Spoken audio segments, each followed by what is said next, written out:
Uma trabalhadora que há muito tempo contribui com o SEACE nos estudos doutrinários, mas eu acho que vale a pena repetir.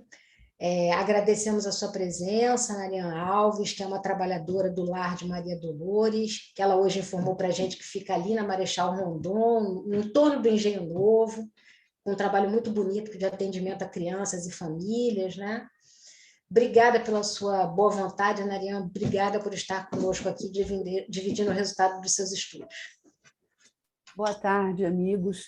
Para mim é sempre uma alegria muito grande poder participar, poder compartilhar dos estudos. E hoje eu estou bem feliz também, porque eu estava com uma faringite. Ontem eu não tinha nem voz direito. Quando eu acordei hoje, eu falei, graças a Deus que eu vou poder cumprir com o meu dever, que me faz tão bem. Então, eu estou grata também para a minha corda vocal, as duas. Uma, então, tem mais calinho. Agradeço muito a ela, as duas, por me ajudarem nessa proposta. Então, amigos, é sempre uma alegria, e para todos nós que estamos aqui, nós encarnados, que estamos aqui participando desse estudo, e os desencarnados também, como é bom podermos falar deste tema estando em um grupo que pode ser dito sobre a espiritualidade, podemos falar de Jesus, podemos falar de Deus, como nós somos felizes e precisamos aproveitar essa oportunidade que nós estamos tendo. Pois bem, o nosso estudo está em O Evangelho segundo o Espiritismo, no capítulo 1, cujo título é Não Vim Destruir a Lei.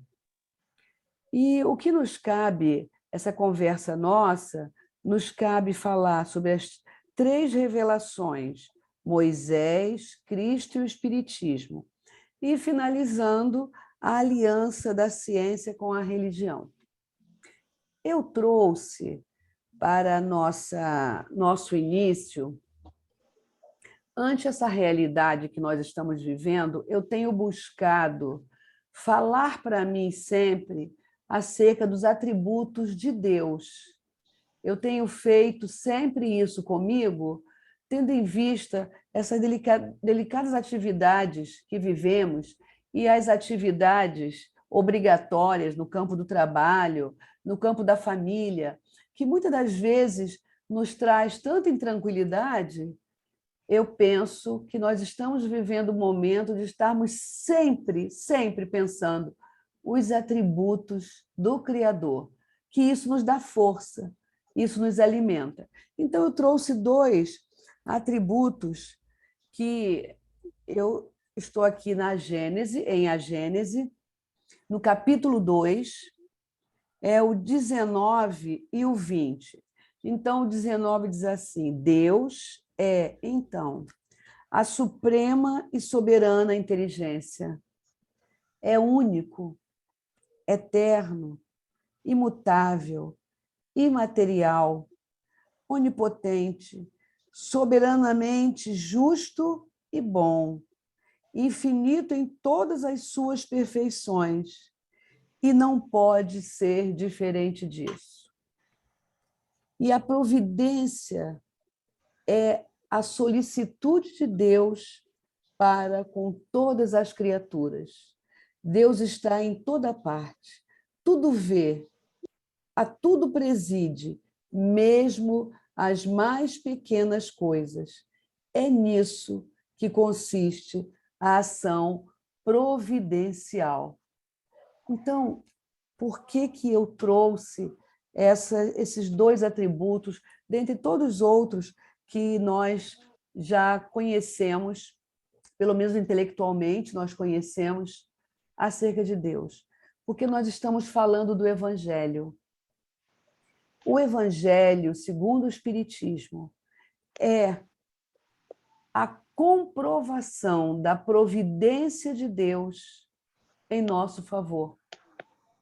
É o socorro que Deus nos envia, nos enviou e nos envia em nosso próprio favor. Porque nós, por estarmos em um grupo espírita, nós podemos afirmar que a reencarnação tem um propósito. E o propósito é que cheguemos à perfeição. Chegar à perfeição, então, é um processo que cada encarnação, cada desencarnação são etapas desse processo, porque a evolução é o determinismo do Criador, deste amor do Criador por nós. Então, o Evangelho, segundo o Espiritismo, como toda codificação, como estamos falando do Evangelho, o Evangelho é a manifestação do amor de Deus por todos nós.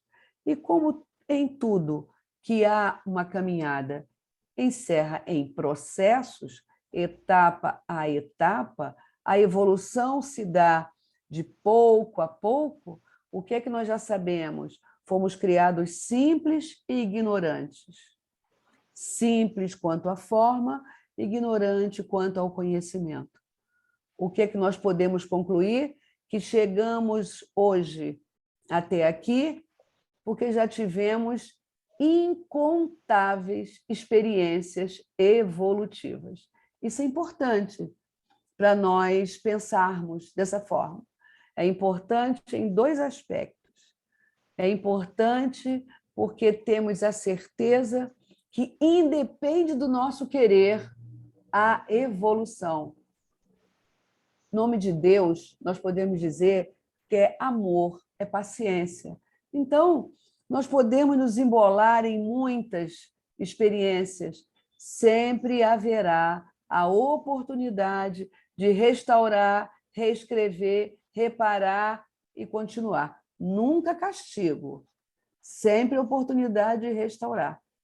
E a outra a afirmativa que nos traz essa certeza é que nós temos que ter paciência também. Paciência com as limitações que apresentamos, que não significa dizer que vamos paralisar na experiência não bem-sucedida, mas nós vamos compreender que estamos a caminho.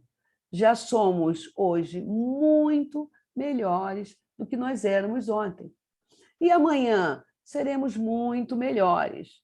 E não percamos tempo pensando em quem não está melhor. Quem não está melhor é filho do mesmo Deus. Está submetido às mesmas leis que regem o universo, o visível e o invisível. Então, não vamos nos preocupar se o outro não evolui, não aproveita, não quer. É ele. Vamos pensar em nós. O que nós estamos fazendo conosco neste processo que nos encontramos, nesse recorte evolutivo que é a presente reencarnação. Então, nós pegamos o Evangelho, segundo o Espiritismo, e iniciamos com uma fala de Jesus, lembrando que nós estamos aqui na providência divina que nos trouxe o Evangelho. O nosso querido Allan Kardec, espírito incansável, que comprovou uma das leis do universo, que é a lei da cooperação. A lei da cooperação rege o universo. O que Kardec fez conosco está escrito na lei da cooperação. Ele está cooperando com as nossas possibilidades.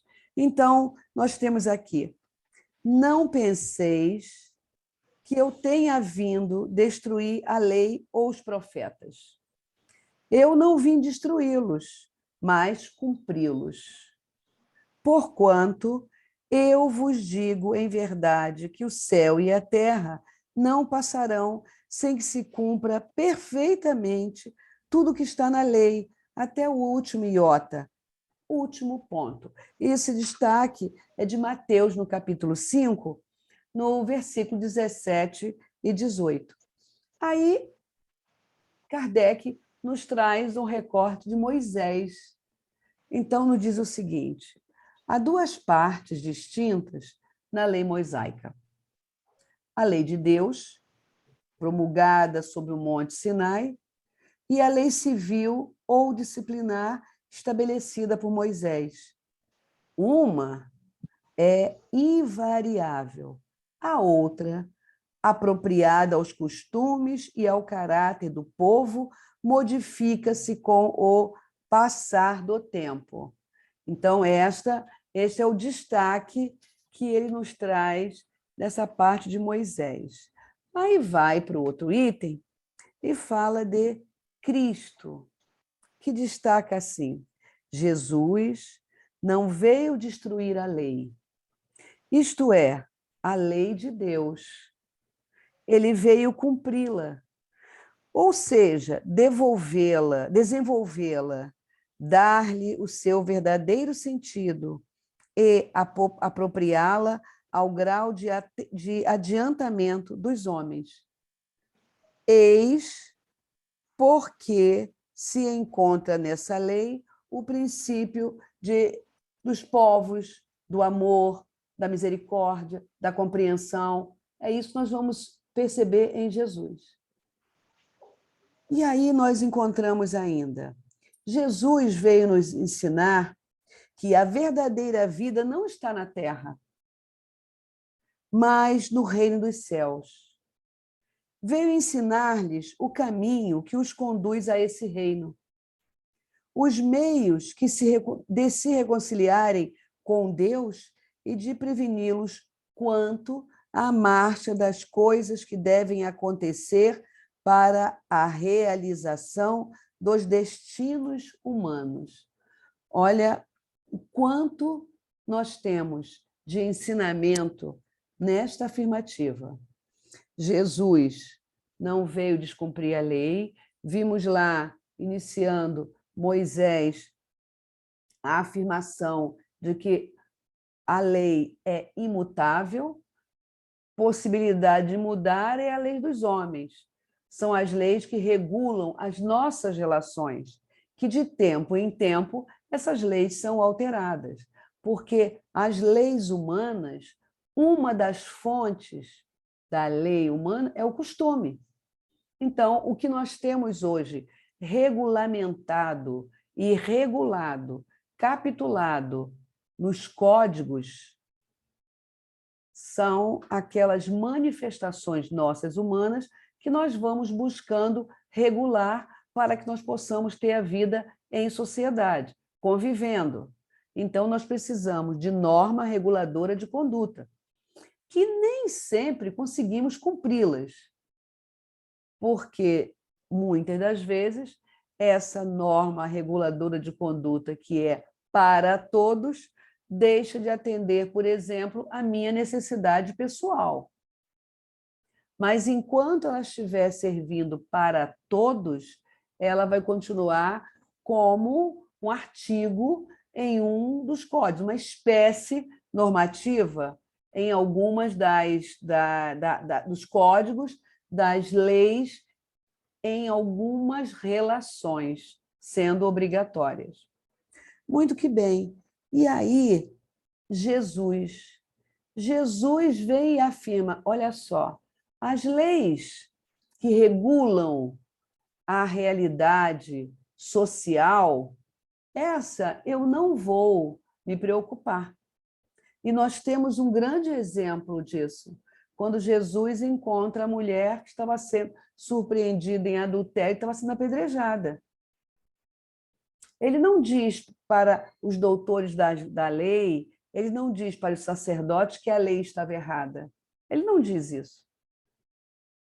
Ele diz para a mulher, vai e não voltes a fazer. O que ele quis dizer para ela? Olha só, a lei é essa. Não estou dizendo que ela é boa ou que ela é ruim, que ela é justa ou que ela é injusta. Esta é a lei. Se você vai viver neste lugar circunscrito, se você é cidadã deste lugar, respeite a lei. Essa é a colocação. Da mesma forma, quando ele entrou no templo e que os vendilhões estavam negociando, comercializando no templo. O que é que ele se manifesta dizendo? Expulsando do templo, dizendo, isso é proibido, não está na lei.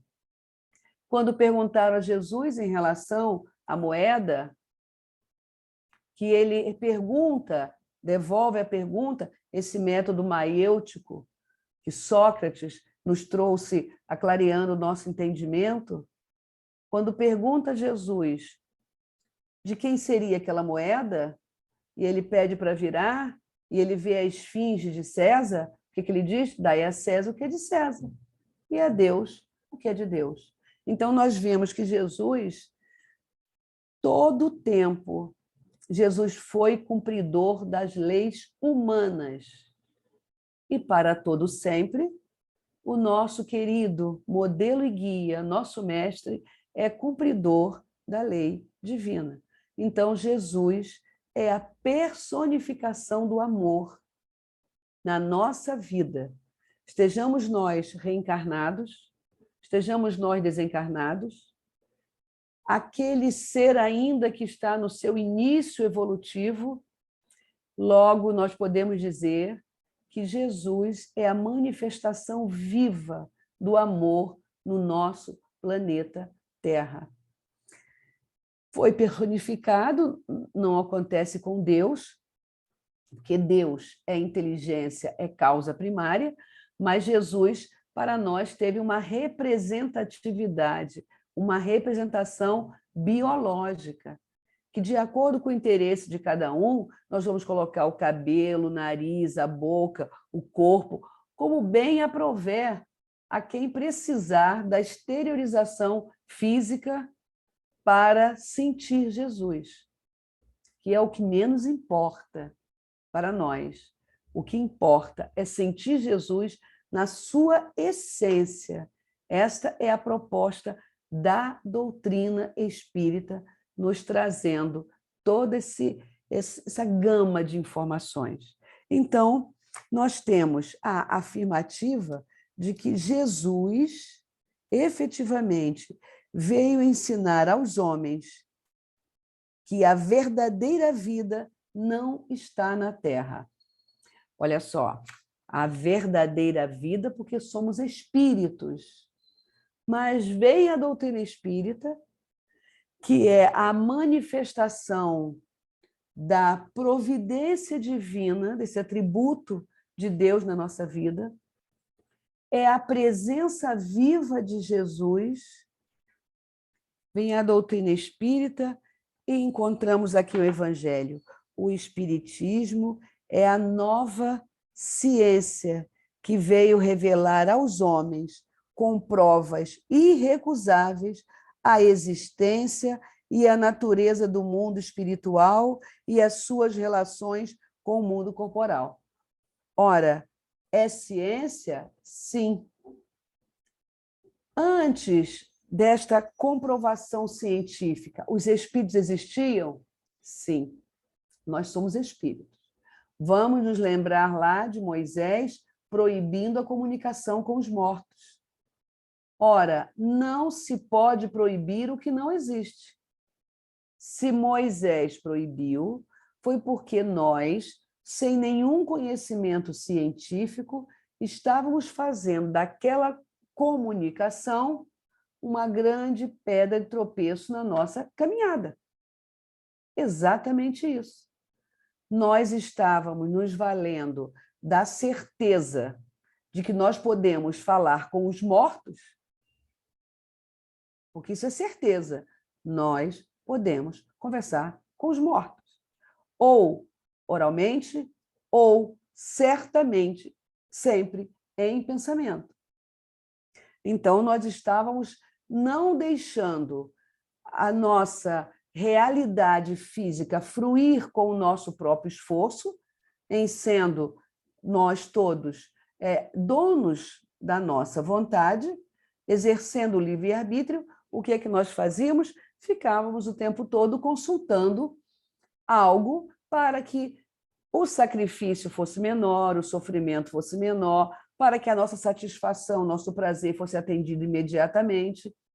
O que aconteceu? Isso teve que ser proibido. Kardec, vivendo aquele momento dentre tantos outros que ele viveu com certeza.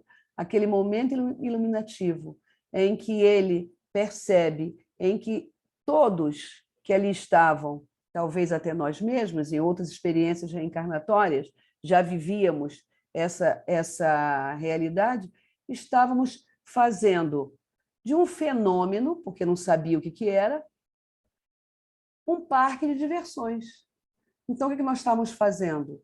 Nós estávamos atrapalhando a nossa própria caminhada e concorrendo para atrapalhar a caminhada do outro. E também era um momento histórico muito importante, onde nós, seres humanos, estávamos tão seguros da nossa competência diante da materialidade da vida que a ligação com Deus nem se fazia mais necessária. Nós estávamos num momento de grandes descobrimentos, num momento de grande avanço científico, e aí nós estávamos concorrendo para nosso equívoco, a nossa caminhada, porque não podemos nos ausentar de Deus, porque Deus está em nós. Nós somos criaturas criadas por Deus e não podemos seguir sem sentir Deus. Posso até ficar de mal com ele, porque ele contrariou o interesse meu, na minha ignorância, quando eu estou atribuindo a Deus essa forma antropomórfica. Eu posso ficar de mal com Jesus, porque eu acreditei que Jesus fosse atender a um pedido meu e até pratiquei algum sacrifício que eu estabeleci e não aconteceu o que eu queria, então eu fico de mal com Jesus. Mas o que eu não posso é negar a existência da criatura que é resultado do amor do seu Criador. Porque eu ficar de mal, negar, eu vou em uma encarnação resolvendo, na outra eu resolvo, as dores vão chegando, as aflições vão chegando, e tudo vai ficando tão difícil que eu só vou encontrar uma saída. É dobrar meus joelhos e rogar a esta força que me socorra, porque se eu deixar o corpo, continuo viva, volto para o corpo, continuo viva, o que eu vou fazer com essa aflição que não tem fim? Eu vou precisar parar, respirar e ter a certeza que existe uma inteligência suprema que poderá iluminar o meu caminho, aquecer o meu sentir, para que eu possa mudar a minha trajetória. Então, o Espiritismo é ciência porque Kardec transforma aqueles encontros em um laboratório de pesquisa. Então, Kardec se dedica a perguntar todo o seu viés filosófico e o seu viés científico, ele utiliza, canaliza para comprovar o que nós lemos aqui, provas irrecusáveis da existência e a natureza do mundo espiritual. Existência e natureza do mundo espiritual. E as suas relações com o mundo corporal. Veja que a questão é a relação do mundo espiritual com o mundo corporal. Esta relação ocorrendo de forma inteligente. O que nós vamos entender com essa forma inteligente? Uma forma que sai do campo do fenômeno, de algo misterioso, algo que só alguns podem estabelecer. Isso é muito importante, porque na nossa trajetória evolutiva, nós desempenhamos alguns papéis, ou muitos papéis, em que nós utilizamos desse recurso que Kardec nos trouxe o nome de mediunidade, nós utilizamos para aprisionar, para fazer com que o outro vivesse atendendo às nossas necessidades, para que nós pudéssemos exercer sobre o outro o poder Então, já desde lá de trás, desde o nosso processo evolutivo, nosso início, que somos espíritos, que a realidade do mundo invisível e do mundo visível estabeleceu comunicação. Kardec nos deu o nome de mediunidade. Mas vejamos, quando nós vamos falar em mediunidade, nós podemos pensar na mediunidade ostensiva. Eu tive evidência, clarividência, incorporação, eu ouvir com clareza, mas Kardec nos trouxe também a afirmativa de que os espíritos interferem em nossa vida muito mais do que nós podemos supor. De tão ordinário são eles que nos dirigem. Olha que coisa, que afirmativa fantástica, mas que afirmativa altamente assustadora. Porque no momento em que eu paro para pensar que o que eu estou pensando pode não ter origem no meu desejo, mas só criou forma no meu pensar, porque lá no meu inconsciente tem esse desejo camuflado, porque do nada não se tira nada. A doutrina espírita nos comprova isso. Eu não posso sentir vontade de matar alguém se não houver lá na minha história esta questão que não estava resolvida, estava no inconsciente, e o que eu jogo para o inconsciente não desaparece. O que eu jogo para o inconsciente me acompanha, inclusive, em muitas outras reencarnações. O que eu aprendi no meu processo evolutivo não desaparece, transmuda. O que nós precisamos pensar com o que a doutrina espírita nos traz? Eu preciso conhecer sobre mim mesma. Eu preciso saber quem sou eu. Porque se eu não souber quem sou eu vou culpabilizar os espíritos. E aí eu vou trocar o diabo pelo obsessor. Eu vou culpabilizar um espírito porque eu me desequilibrei completamente e partir para uma agressão verbal, partir para uma agressão física. Tomei uma atitude que depois eu me arrependi, aí eu vou dizer que foi o obsessor. O obsessor me fez gritar, bater, xingar, matar. O obsessor. Quando ele nada fez, ele se aproximou pela relação de afinidade. E como é que pode eu, que tinha certeza absoluta que se um fato como aquele me acontecesse, eu ficaria paralisada, e o fato acontece e eu me transformo num samurai, e depois, quando passa, eu levo um susto, e ao invés de eu olhar para mim e dizer: caramba, Narian, onde é que esse samurai estava guardado que você até hoje não sabia que ele existia? Onde é que esse samurai estava escondido? Aí eu vou responder: ah, não, é o meu obsessor, porque aquilo ali eu, em sã consciência, não faria. O que está faltando para mim? Estudar a doutrina espírita. O que está faltando para mim? Buscar uma boa terapia, para que eu possa, em estudando a doutrina espírita e com o socorro de um profissional, eu remexer nas minhas gavetas, eu remexer nos meus arquivos. Alguns não poderei nessa reencarnação. Não poderei mexer, porque eu não terei como. Joana de Ângeles, a nossa querida, tem uma frase, não dita como eu vou dizer, mas o sentido é esse, que temos que tomar muito cuidado quando nós mexemos nos nossos arquivos, nós tiramos a tampa dos nossos baús, porque nós não sabemos o que tem ali dentro. As modas que nós temos de regressão de vida passada, que tem um efeito fantástico, mas aplicada por profissional certo, no caso concreto.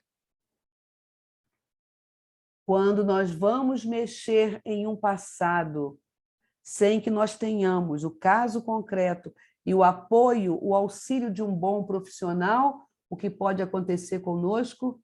Nós ingressarmos em um processo de grande perturbação, porque nós não estamos com condições psíquicas, emocionais, de rever, revisitar aquele passado. Até porque, no momento em que ele é fundamental, ele vem à tona. Então, a doutrina espírita, ela também nos trouxe a comprovação e nos traz que ela faz cumprir a lei de amor. A doutrina espírita também é a comprovação de que Cristo Jesus, mestre e modelo, nos ama incondicionalmente e veio ter conosco para exemplificar esse amor. É que, estando no processo evolutivo que nos encontramos, nós só conhecemos um amor romantizado. Bem, nós hoje, no século que nos encontramos, porque na época de Jesus, nem romantizado era o amor. Hoje o nosso amor ainda é muito romantizado. Por isso que o romance acaba e o amor também. Por isso que a gente tem ex-amor, desamor, porque nós ainda estamos no processo de aprender a amar. Porque amar para a gente ainda é levar para casa, botar no colo, dar beijo, botar para dormir, acordar, levantar, sair. Alguém que joga no meu time, que curte o que eu faço, que me acha legal, bacana. Amor para a gente ainda é isso. Mas o amor, misericórdia, é aquele que nos ajuda, inclusive, a reescrever a nossa história, renascendo com uma limitação física, por exemplo, com um cérebro que não corresponde a tudo que eu, espírito, já aprendi, já me alhei, eu retorno com um cérebro com uma limitação, e que aí eu vou conviver naquele corpo físico, sofrendo aquela limitação. É amor? É. É amor, é efetivamente a providência divina nos permitindo experienciar o que nós precisamos para que nós possamos nos tornar competentes na travessia, na trajetória, neste grande oceano que é a vida na reencarnação. Então, nós temos o Espiritismo com essa comprovação que Jesus, lá atrás, afirmou que nos mandaria o Consolador. O Espiritismo consola porque esclarece. E o que é que nós pensamos quando o que é consolar? É botar no colo e falar, não, não vai doer mais não, para, tira essa dor, não dói, não vai doer mais, não fica triste.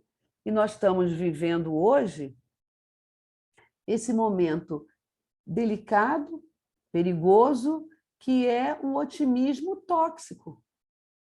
Todo mundo tem que estar bem. A fila anda, tudo passa, liga para isso não, é hoje só, a vida é uma só, aproveita tudo nesse momento. Nós estamos altamente enfermos porque nós estamos nos distanciando dessa essência da criação. Nós resolvemos botar Jesus na igreja, no templo religioso. Então, se eu não frequento nenhum templo, é uma caretice falar de Jesus. E o que está acontecendo com a gente? Adoecidos. Morre um parente, eu não posso chorar. Se sou espírita, não choro porque eu sei que a vida continua. Se eu não sou espírita, é porque foi assim mesmo. Fulano foi culpado, Beltrano foi culpado, eu vou usar os recursos que a distração me traz, para que eu não viva aquele luto que tem o seu valor. Não é o luto patológico, mas é aquele luto em que eu paro e penso, o que é que nós encontramos no Evangelho também como uma sugestão? Acompanhe um féretro, acompanhe o enterro, para que você possa saber que o seu dia vai chegar também. Logo, qualifica as suas horas, qualifica os seus minutos, porque a desencarnação dói de lá para cá como daqui para lá, que é normal. Se nós estamos estabelecendo uma relação amistosa, até levar um ente querido no aeroporto e ele entrar para uma viagem longa, a gente chora a beça. Mesmo sabendo que hoje nós temos todo esse recurso tecnológico, que a gente liga o telefone e vê a pessoa do outro lado. E a desencarnação, que a gente ainda não aprimorou a técnica, nós não nos tornamos ainda competentes sequer para sentir o nosso ente querido, porque ainda pensamos que ele é assombração, ainda dizemos, se morrer, pelo amor de Deus, não aparece para mim não, que eu corro. Ainda não aprimoramos essa técnica, não conseguimos ainda. E a doutrina espírita, como recurso na nossa vida, nos favorece a compreender que estamos nós, espíritos, no processo evolutivo, vivendo em um mundo ainda de prova e expiação, que não sabemos quando será o clímax da regeneração, mas já estamos vivendo os abalos.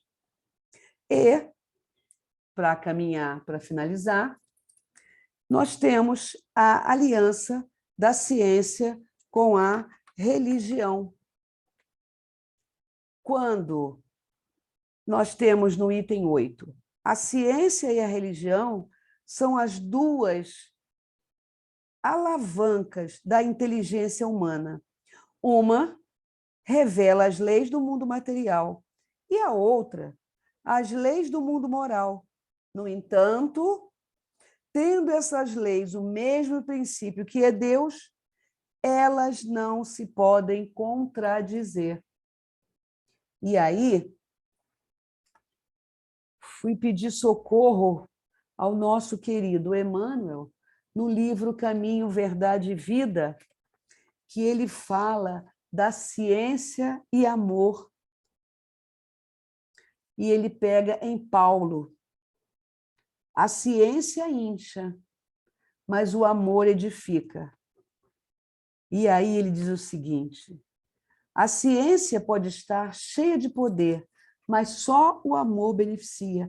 E aí ele fala o seguinte, o amor aproxima-se de seus labores, retifica-os, conferindo-lhes a consciência do bem. Ensina que cada máquina deve servir como utilidade divina no caminho dos homens para Deus, que somente se deveria transmitir a palavra edificante como dádiva do Altíssimo. E diz que eu fiquei assim tão encantada com essa construção que ele faz. Se a ciência descobre explosivos, esclarece o amor quanto à utilização deles na abertura das estradas que liguem os povos. Se a primeira confecciona um livro, ensina o segundo como gravar a verdade consoladora. A ciência pode concretizar muitas obras úteis, mas só o amor institui obras mais altas. Não duvidamos de que a primeira, bem interpretada, possa dotar o homem de um coração corajoso. Entretanto, somente o segundo pode dar um coração iluminado. O mundo permanece em obscuridade e sofrimento, porque a ciência foi assalariada pelo ódio, que aniquila e perverte, e só alcançará o porto de segurança quando se render plenamente ao amor de Jesus Cristo. Então, nós temos nessa fala do nosso querido Emmanuel, que chegou até nós através do nosso amado também, igualmente, Chico Xavier, mais uma daquelas comprovações da providência divina na nossa vida. Então, nós percebemos que a doutrina espírita faz um fechamento, colocando em nossas mãos, trazendo para nossas mãos a responsabilidade. Porque todos nós somos cidadãos do mundo. Todos nós somos co-criadores. Todos nós somos espíritos, a caminho da luz, como bem diz o nosso Emmanuel em uma das suas belas obras. Então, a responsabilidade que nós temos é estudar a doutrina espírita, nos situando em cada leitura que nós fazemos. E com um compromisso de não lermos e entendermos, nos olhando como se nós estivéssemos falidos, colocando em Jesus o nosso parâmetro. Jesus é modelo, guia de todos nós, mas eu não posso deixar de considerar que, ante o amor dele incondicional por mim, permite que eu vá caminhando passo a passo. Ora tropeço, ora levanto. Então, quando Kardec nos traz a aliança da ciência e da religião, também cabe a mim. Cabe a mim quando eu percebo que eu estou precisando de auxílio. Se for na parte da ortopedia, eu vou no ortopedista. Mas eu preciso ingerir a medicação, realizar o tratamento, vibrando positivamente para que esse tratamento dê certo. Eu não posso comprar o remédio dizendo que porcaria, que remédio caro, que droga, agora que eu estou envelhecendo, dói a coluna, dói o joelho, que droga, que porcaria. Espera lá. Vibra no amor do Criador em si. Só está envelhecendo porque passou pelas etapas próprias do processo evolutivo no corpo físico, que obedece o ciclo. Todo ser vivo tem um ciclo. Nasce, se desenvolve, cresce, amadurece e morre. É isso. Então, eu vou fazer esta aliança indo ao médico e dizendo, graças a Deus, que abençoadas mentes conseguiram trazer para mim, e eu posso comprar, ou eu posso pedir, uma medicação que vem ao encontro da minha necessidade de alívio. Então, eu estou cumprindo com o meu dever. Percebo que emocionalmente eu não estou bem.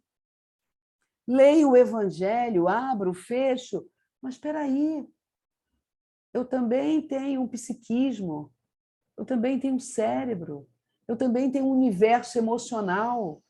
Eu sou muitas reencarnações numa só. Eu sou milhares de experiências reencarnatórias capitulada hoje, agora e aqui. O que eu tenho de confuso que eu não entendi, que eu não vi? O lugar que eu nasci, que foi necessário para mim, a família que eu tive, qual o comportamento que eu precisei adotar para ser aceita na minha família, qual o papel que eu precisei desempenhar para conseguir levar a maternidade adiante. Eu não estou conseguindo entender. Eu vou provar esta aliança da ciência com a religião, porque a religião é a afirmativa da minha ligação com Deus, mas eu vou na ciência, eu vou buscar o quê? Um psicólogo? Um terapeuta? Eu vou buscar as terapias alternativas que estão aí nos favorecendo, nos trazendo alívios, nós temos a alma que dói, que sangra. E tudo isso para nós é a oportunidade da comprovação de que a doutrina espírita traz para todos nós a afirmativa: é possível a aliança da ciência com a religião, porque tanto a ciência quanto a religião é a manifestação do amor de Deus em nossa vida. Estamos nós nesse capítulo tão desafiador da reencarnação. Se não fosse para nós estarmos aqui, já teríamos desencarnado, que Deus não precisa de nenhum procurador para interromper a vida física. Não precisa disso. Se tem coisa que é certa na vida quando nós choramos após sair do útero materno, é a morte. Então não precisamos nos preocupar com essa morte. Precisamos nos preocupar com a qualidade da vida, porque morrer nós vamos. E vamos ter diversos espíritos aguardando. Se nós não vamos vê-los, aí é escolha nossa, pelas vidas, pelas experiências, por tudo que nós escolhemos, pelas emoções doentes que alimentamos. Mas que eles vão estar conosco, vamos. Lembra lá em Nosso Lar, André Luiz contando? Que ele estava lá em profundo sofrimento, Clarencio já estava com ele, só que ele não via. Então, nós estamos nesse momento tão desafiador, tão delicado, um momento em que nós estamos o tempo todo, sobre fortes influências nossas em nós mesmos, do outro em nós e nós influenciando o outro, seja no corpo físico ou fora dele. A doutrina espírita vem na nossa vida, nos chamando para acalmar. Acalma seu coração, acalma sua mente. Você não está sozinho. Esta dificuldade faz parte da sua colheita, porque você está no campo fértil no qual você plantou. Então, tudo que lhe aflige hoje faz parte da colheita que lhe é necessária. Mas o mais importante é que em nenhum momento da colheita você vai estar só. Como eu li inicialmente, Deus é, então, a suprema e soberana inteligência.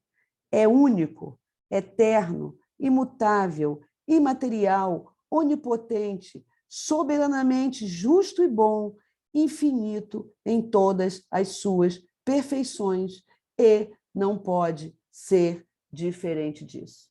Então, que nós possamos encerrar esse nosso estudo nutrindo em nós a afirmativa da presença de Deus em nossa vida e nos momentos mais difíceis, aqueles em que parece que o chão sumiu, parece que nós não vamos conseguir nem respirar, tamanha é a dor emocional que parece que o oxigênio acaba.